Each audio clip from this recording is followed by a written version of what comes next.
ನಮ್ಮದು ನಾನು ಎಜುಕೇಷನ್ ಮಾಡಿದ್ದು degree B A bachelor of arts ಮಾಡಿದ್ದು. ನಂತರ ನನ್ನ ಜಾಬ್ ಹುಡ್ಕ್ಲಿಕ್ಕೆ ಟ್ರೈ ಮಾಡಿದೆ ರೀ. ನಂತರ ಆರ್ಮಿನಲ್ಲೇ ಟ್ರೈ ಮಾಡಿದ್ದೆ ರೀ, ಬಟ್ ಅದು ಆಗಲಿಲ್ಲ, ಸಕ್ಸಸ್ ಆಗಲಿಲ್ಲ ರೀ. ನಂತರ ಆಮೇಲೆ ಏನಾದರೂ ಜಾಬ್ ಮಾಡಬೇಕು, ಆಮೇಲೆ ಇದೇ ಥರ ಇದ್ದೆ ಸರ್. ನಾನು ಜಾಬ್ ಅಂತೂ ಆಗಲಿಲ್ಲ ರೀ ಸರ್. ನಂತರ ಏನಾದರೂ ಬಿಸ್ನೆಸ್ ಮಾಡಬೇಕಂತ ಪ್ಲ್ಯಾನ್ ಬಂತು. ಆಮೇಲೆ ಬಿಸ್ನೆಸ್ ಮಾಡಬೇಕಂದ್ರೆ ಈಗ ನಮ್ಮದು ಲ್ಯಾಂಡ್ ಅಂತೂ ಇದ್ದೇ ಇತ್ತು. ಲ್ಯಾಂಡ್ ಇರೋದ್ರಿಂದ ಇದರಲ್ಲಿ ಏನಾದರೂ ಮಾಡಬೇಕು, ಲ್ಯಾಂಡ್ದಾಗ ನಮ್ಮ ಹೊಲದಲ್ಲಿ ಏನಾದರೂ ಬೆಳಿಬೇಕು, ಏನಾದರೂ ಮಾಡಬೇಕು ಬಿಸ್ನೆಸ್. ಆಮೇಲೆ ನಾನು ಫಸ್ಟ್ ಬಂದಿದ್ದು ಐಡಿಯಾಸು ಹೈನುಗಾರಿಕೆ ಮಾಡಬೇಕಂತ ಇತ್ತು. ಆಮೇಲೆ ಹೈನುಗಾರಿಕೆ ಬಹಳಷ್ಟು ಜನ ಹೈನುಗಾರಿಕೆ ಮಾಡಿದರು. ಆಮೇಲೆ ಹೈನುಗಾರಿಕೆ ಯಾವ ಥರ ಮಾಡೋದು, ಯಾವ ಥರ ಇಲ್ಲ ಅದನ್ನೆಲ್ಲ ನೋಡಿದೆ ರೀ. ಬಟ್ ಅಷ್ಟೊಂದು ನಂಗೆ ಅನಿಸ್ಲಿಲ್ಲ ರೀ. ಬಟ್ ಅದರಲ್ಲಿ ಮತ್ತು ಆಮೇಲೆ ನಮ್ಮ ಬೆಳಗಾಂ ಡಿಸ್ಟಿಕ್ನಲ್ಲಿ ಕೆಲವೊಂದು ಜನ ಮೀನುಗಾರಿಕೆ ಅಂತೂ ಯಾರೂ ಮಾಡೇ ಇಲ್ಲ ರೀ.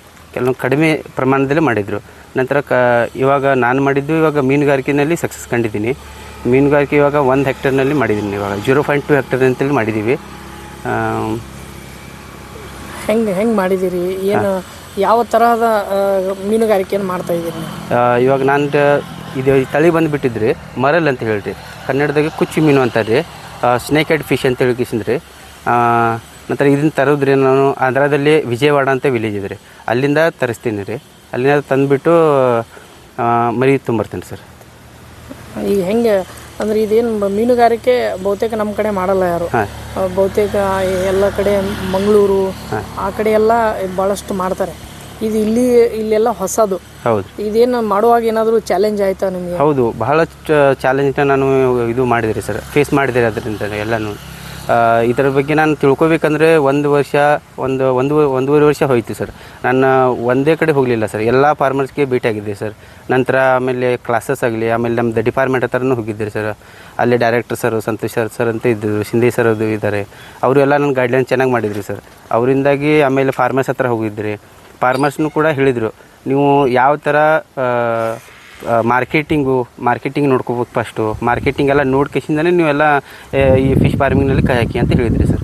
ಆಮೇಲೆ ಪ್ರತಿಯೊಂದನ್ನು ಗೈಡ್ಲೈನ್ಸ್ ಇಲ್ಲದೆ ನೀವು ಮಾಡೋಕ್ಕೆ ಹೋಗಬೇಡಿ, ಈ ಥರ ಎಲ್ಲ ಹೇಳಿದರು. ಆಮೇಲೆ ನಾನು ಪ್ರತಿಯೊಂದನ್ನು ನಾನೆಲ್ಲನೂ ಕ್ಲಾಸಸ್ ಆಗಲಿ ರೀ, ಆಮೇಲೆ ಟ್ರೈನಿಂಗ್ ಆಗಲಿ ರೀ, ಫಾರ್ಮರ್ಸ್ ಹತ್ರ ಭೇಟಿ ಆಗೋದಾಗಲಿ, ಅವ್ರ ಹತ್ರ ಹೋಗಿ ಪ್ರತಿಯೊಂದನ್ನು ನಾನೆಲ್ಲ ಗೈಡ್ಲೈನ್ಸ್ ತೊಗೊಂಡೆ ರೀ. ನಂತರ ನಾನು ಇದರಲ್ಲಿ ಕೈ ಹಾಕಿದ್ರಿ ಹೇಳಬೇಕಾದ್ರೆ. ಈಗ ಮಾರ್ಕೆಟಿಂಗ್ ಹೇಗಿರುತ್ತೆ? ಮಾರ್ಕೆಟಿಂಗು ಸರ್ ಇದು ಸಮ್ಮರ್ ಟೈಮಲ್ಲಿ ಸ್ವಲ್ಪ ಲೋ ಇರುತ್ತೆ ರೀ ಸರ್. ಆಮೇಲೆ ರೈನಿ ಸೀಸನ್ನಲ್ಲಿ ಸ್ವಲ್ಪ ಜಾಸ್ತಿ ಇರುತ್ತೆ ಸರ್, ಜಾಸ್ತಿ ನಮ್ಮ ಮಾರ್ಕೆಟಿಂಗ್ದು. ಇವಾಗ ಸೆಕೆಂಡ್ ಕ್ರಾಪ್ನಲ್ಲಿ ಬಂದಿದೆ ಸರ್ ಸ್ವಲ್ಪ. ಈಗ ಥರ್ಡ್ ಬ್ಯಾಚ್ನಲ್ಲಿ ನಮಗೆ ಲಾಭ ಅಂತೇಳಿ ನಾವು ಕಂಡು ಹೋಗ್ತೀವಿ ಸರ್. ಈಗ ಇಲ್ಲಿಂದ ನೋಡೋಕೆ ಜನ ಬರ್ತಾರ?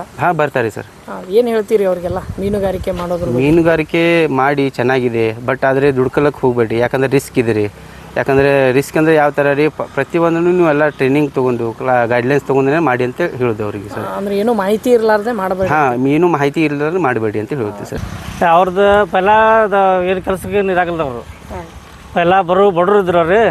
ಈ ಮೀನು ಪಾರು ಮಾಡ್ಯಾರ ಒಂದು ಸ್ವಲ್ಪ ಚಲೋ ಆಗಿದಾರೆ ಅವರು, ಒಳ್ಳೆ ಲಾಭ ಮಾಡಿದಾರೆ ಅವರು. ಪೈಲ ಏನು ನೀರಾಗಲ್ರಿ ಅವ್ರದ್ದು, ಈಗ ಒಂದು ಸ್ವಲ್ಪ ಚಲೋ ಆಗಿದಾರೆ ಮೀನು ಇದು ಮಾಡ್ಯಂದ. ಅಂದರೆ ಭಾಳ ಬದಲಾವಣೆ ಆಗಿದೆ. ಭಾಳ ಬದಲಾವಣೆ ಆಗಿದೆ ರೀ ಮೀನು ಮಾಡ್ಯಂದ. ಅಂದರೆ ಮೀನು ಅವ್ರಿಗೆ ಒಂದು ರೀತಿ ವರದಾನ ಆಗಿದೆ ರೀ ಸರ್.